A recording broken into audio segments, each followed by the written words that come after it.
Living in the United States, former Brazilian President Bolsonaro's third son, Eduardo, has doors opened for him in Washington. Here he is in 2019 walking out of the White House after meeting with Donald Trump.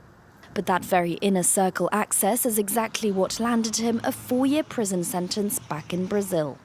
The Supreme Court in Brasilia found him guilty of lobbying US officials in an attempt to influence the trial of his father, who is serving a 27-year sentence for an attempted coup.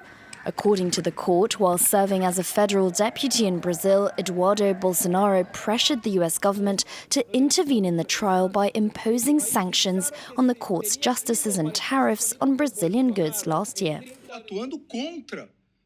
The former federal congressman acted against the Brazilian people, against Brazilian institutions, and against the Brazilian judiciary, providing confidential procedural information to U.S. authorities and persisting in doing so, even though it could cause significant economic and social harm to Brazil. At first, Eduardo's gambit worked. Washington slapped a punitive 50% tariff on Brazilian exports, though it backfired, forcing a rollback after triggering domestic U.S. inflation. Washington even sanctioned Judge Alexander de Moraes, who oversaw the elder Bolsonaro's trial.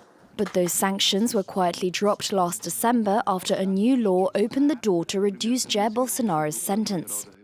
Pushing back from Washington, Eduardo Bolsonaro claims he was never properly notified of the charges, arguing that his family is the target of unfair persecution by Brazil's Supreme Court. Today's ruling has barred the 41-year-old Bolsonaro from holding public office for 8 years, a decision which can still be appealed.